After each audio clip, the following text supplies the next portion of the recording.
Good morning, it's Randytbird out here in Arizona. Another hot, muggy monsoon day. Got a little bit later start today. Actually slept in a little bit today.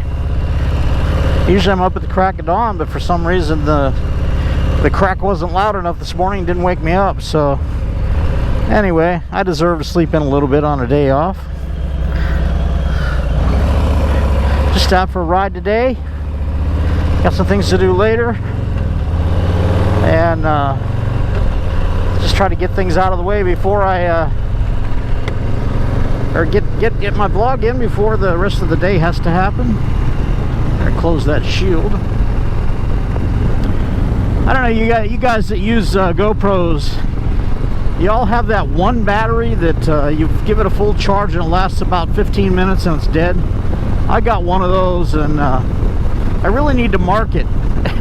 Either that or just chuck it out in the weeds the next time it goes. And I always carry extra batteries and stuff in a little case that I carry with me when I'm out.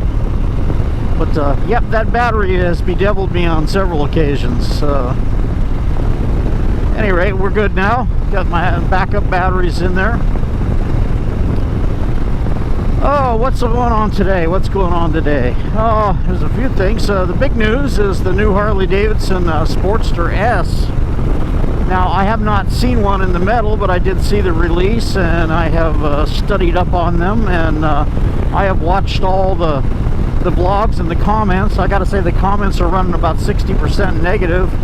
I'm gonna put this right out there right now. It says Harley Davidson always gets criticized for not keeping up with technology and you know, keeping to the tried and true, the steady evolution, we'll call it, of their products, air-cooled big twins. And recently the Pan America was introduced, which turned out to be awesome. And now the Sportster S is out with another version of that new Revolution Max or X motor that it's in it. And I think it's pretty cool. And the tech is there. So I guess Harley Davidson can't win because the trolls were out in force on the internet, on YouTube, on Instagram, whatever. You know, bagging it for whatever it is, what it's not.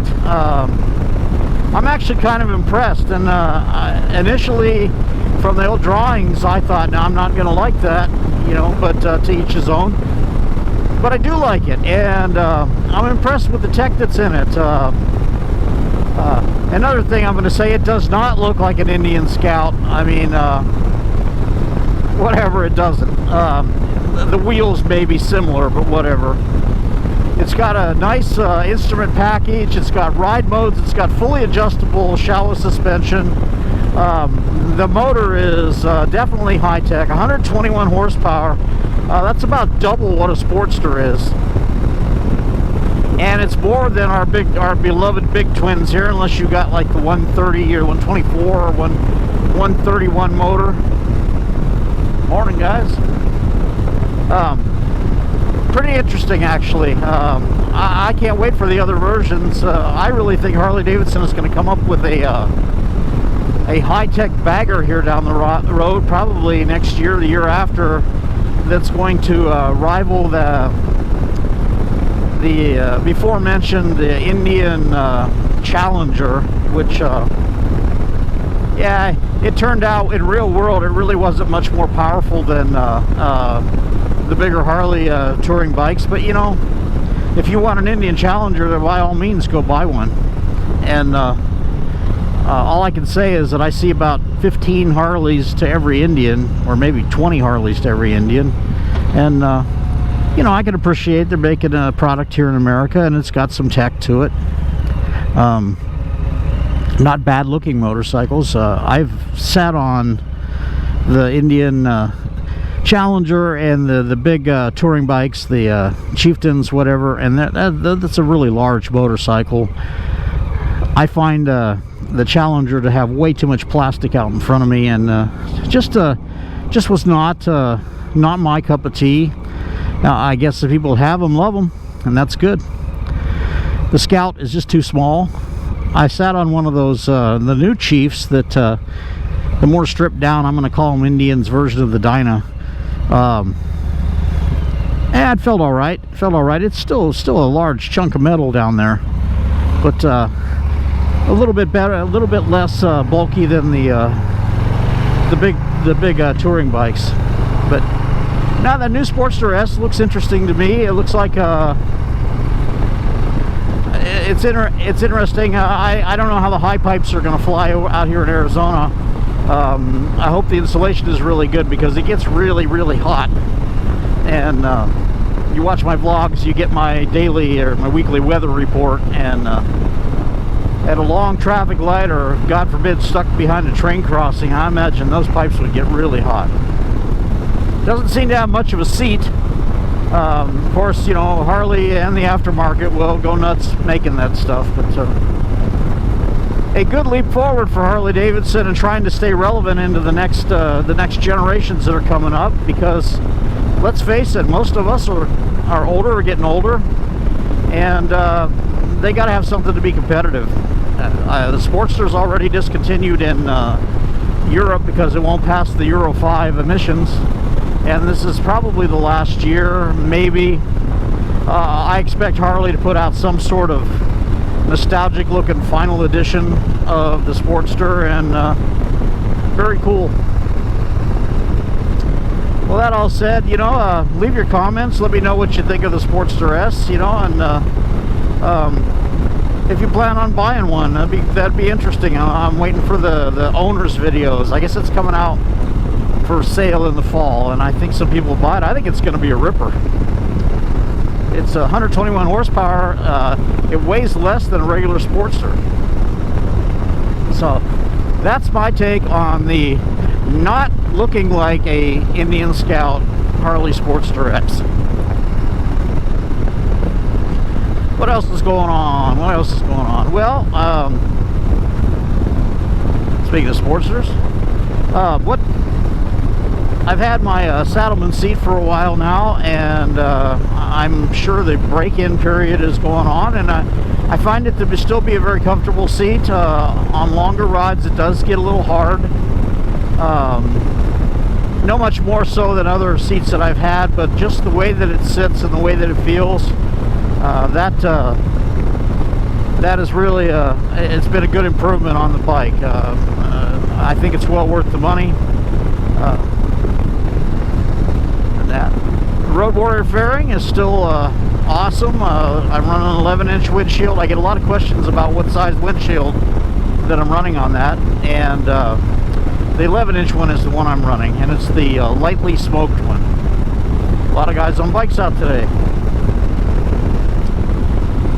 So that's the good. It's like all Memphis Shades products, it's well made, and it's held up well. It knocks a big chunk of a whole big hole in the airstream, which really helps on this bike, because wind likes to pull you off of it, and this bike will go very fast. You just turn the thing. I mean, I go from 70 to 85 just in a flash there, without even really giving it any real more than just a light roll on. The air cleaner that I bought here a while back, the high flow ventilator open high flow air cleaner, it's awesome. I like that. It's doing well. Other than that, you know, everything's been pretty much the same. I've got my Saddleman bag on the back of the bike that I bought a while back. I like being able to carry some things. It's more convenient than the side saddle bag, although I've left that on there. I've considered taking it off, but it serves its purpose. Oh, I can't talk this morning. Helmet's a little tight around my face. You definitely can't chew gum while you're wearing this helmet, but that's another story. Yeah, speaking of helmets, I've got a couple of Rise, and they remain awesome. I've got a DTX, and today I'm wearing my Defiant Pro Cruise, and they remain awesome. They've held up well, and that's good. But that's more stuff that I have here. you know, as far as the Street Bob in general goes, very happy with it. It's a great bike.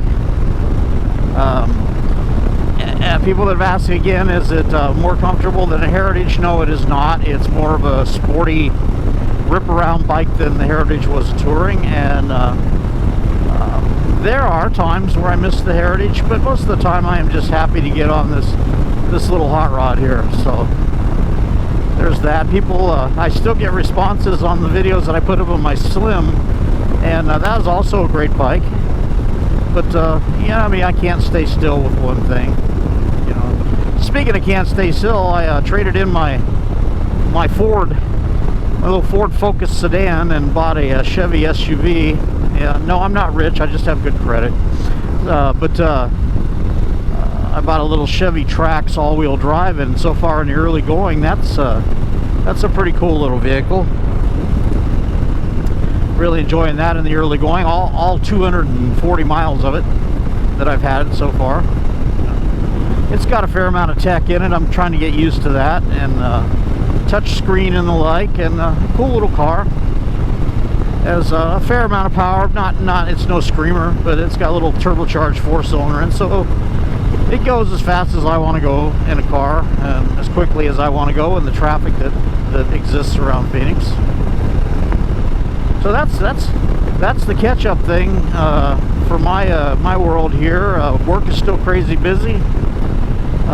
We've had a couple people leave. I've had to pick up somebody else's tasks, and along with the busy, crazy busy that it has been. So it's been a little nuts. Definitely tired when I go home at night. So, but you got to work. You got to make a living and make the best of it.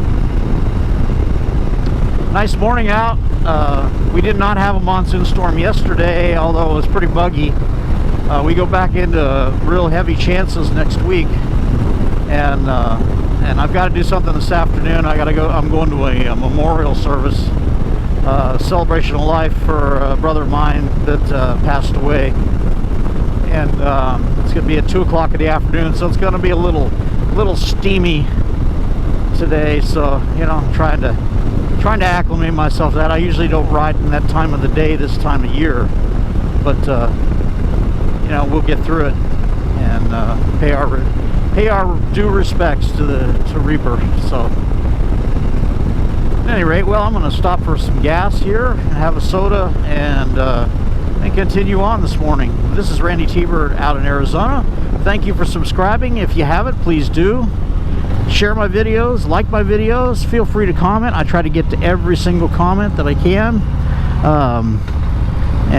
We're at 588 this morning, and hopefully maybe get to 600 by the end of July. That would be awesome. The last 80 subscribers have come really fast, so I appreciate you guys. You guys are selling me out there, the ones that are watching, so I appreciate that. Yeah, there's a Chevy Trax, just like the one I got, except mine's red. Anyway, Randytbird, we'll talk to you soon.